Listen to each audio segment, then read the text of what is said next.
Assalamualaikum warahmatullahi wabarakatuh. Kami dari kelompok 8 Islam dan Iptek akan menyampaikan materi tentang transformasi ekonomi dalam Islam. Pendahuluan. Transformasi ekonomi terinspirasi oleh kejadian-kejadian dan penemuan luar biasa, termasuk revolusi industri. Perubahan perekonomian secara total dipahami dapat meningkatkan produk barang dalam jumlah banyak sehingga memenuhi kebutuhan manusia. Industrialisasi menjadi pilihan transformasi dan perubahan ekonomi. Harapannya terjadi produksi massal yang dapat menyebabkan kebutuhan manusia terpenuhi. Menurut para ulama, pertama, menurut Imam Al-Ghazali, dalam membangun perekonomian, khususnya dalam masalah evolusi pasar, berangkat dari prinsip-prinsip ketauhidan, akhirat, dan risalah. Dari prinsip ini terbangun tujuan ilmu ekonomi yang multidinamis. Bukan hanya bertujuan sebatas material oriented, tetapi juga dalam rangka mencapai kepuasan spiritual atau spiritual satisfaction. Secara rinci dijelaskan Al-Ghazali bahwa terciptanya evolusi pasar yaitu dapat saja petani hidup di mana alat-alat pertanian tidak tersedia. Sebaliknya, pandai besi dan tukang kayu hidup di mana lahan pertanian tidak ada. Namun secara alami mereka akan saling memenuhi kebutuhan masing-masing. Dalam konteks metode pengembangan ilmu ekonomi, Al-Ghazali menawarkan metode induktif-deduktif, di mana berlandaskan Al-Quran dan Al-Hadis, serta berdasarkan fenomena realita aktivitas perekonomian. Dari metode ini akan menciptakan konsep ekonomi yang ilmiah dan amaliyah, berbasis sains dan nilai yang mengitarinya. Dengan demikian, dalam perspektif hukum Islam akan dapat disimpulkan bahwa pemikiran Al-Ghazali tentang evolusi pasar tidak bertentangan dengan hukum Islam atau hukum dalam ilmu bidang muamalah. Kedua, menurut Ibnu Khaldun. Ibnu Khaldun mengemukakan teori mata uang memegang peranan penting. Ibnu Khaldun memandang bahwa emas dan perak nanti akan mengambil tempat terpenting di dalam perekonomian. Ia melayani 3 kepentingan, yaitu yang pertama, menjadi alat penukar dan pengukur, kedua, menjadi alat perhubungan, ketiga, menjadi alat simpanan di dalam bank.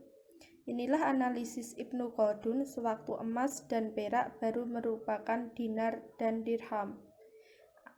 Ia sudah mengetahui bahwa secepatnya dunia akan meninggalkan zaman tukar-menukar barang, berpindah kepada zaman jual-beli dengan perantara uang. Berbagai hal yang harus mendukung transformasi ekonomi adalah 1.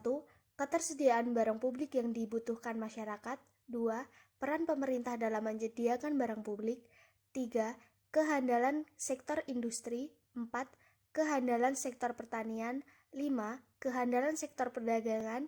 6. Sumber daya manusia berkualitas. 7. Keterbukaan penduduk. Dan 8. Ketidakadaan eksploitasi ekonomi.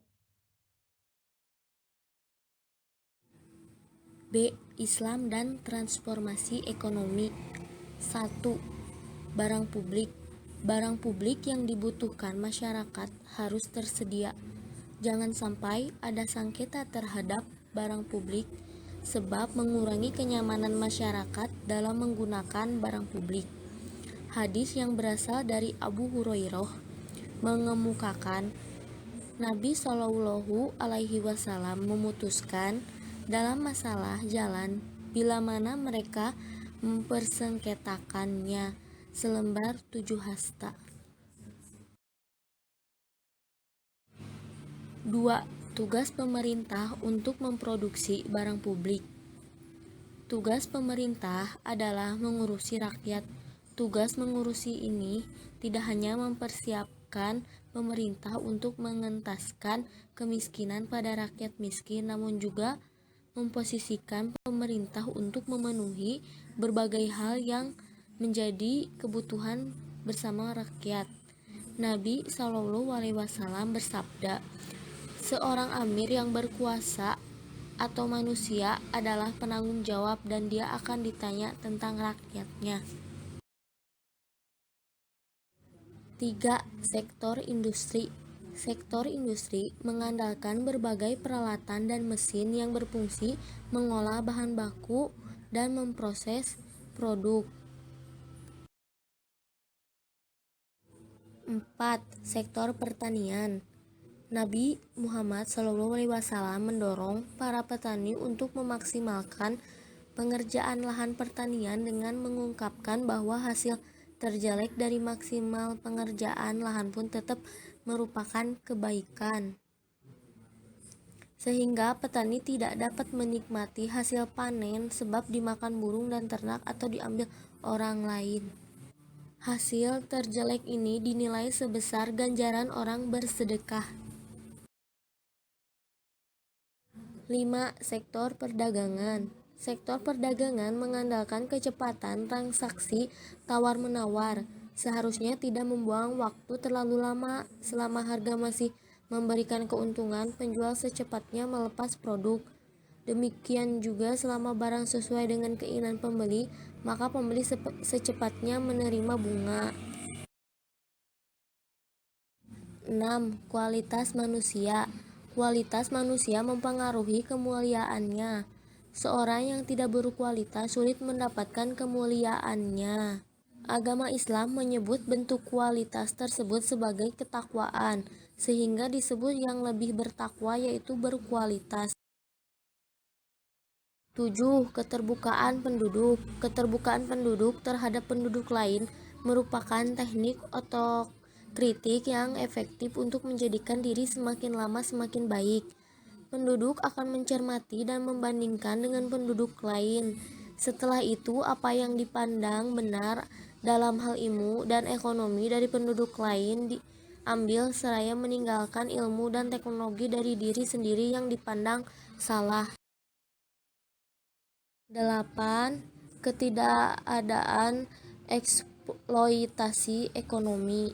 Agama Islam melarang eksploitasi ekonomi sebagai firman-Nya dalam surat Al-Baqarah ayat 188. Dan janganlah sebagian kamu memakan harta sebagian yang lain di antara kamu dengan jalan yang batil, dan janganlah kamu membawa urusan harta itu kepada hakim supaya kamu dapat memakan sebagian daripada harta benda orang lain itu dengan jalan berbuat dosa, padahal kamu mengetahui. Bentuk dan prinsip transformasi ekonomi dalam agama Islam. Prinsip-prinsip transformasi ekonomi dalam agama Islam yaitu: pertama, prinsip pemerintah sebagai penyedia barang publik. Kedua, prinsip kehandalan pertanian, industri, dan perdagangan. Ketiga, prinsip kualitas dan keterbukaan penduduk. Dan yang terakhir, prinsip tanpa toleransi terhadap eksploitasi ekonomi. Jadi kesimpulannya adalah revolusi industri membuka mata dunia tentang transformasi ekonomi dan akselerasi industri sebagai peluang pengembangan perekonomian. Namun demikian, banyak yang gagal meraih peluang tersebut. Hal ini disebabkan hal yang mendukung transformasi ekonomi tidak disiapkan. Jika ingin sukses dalam transformasi ekonomi, hal-hal yang mendukung sudah harus dipersiapkan terlebih dahulu.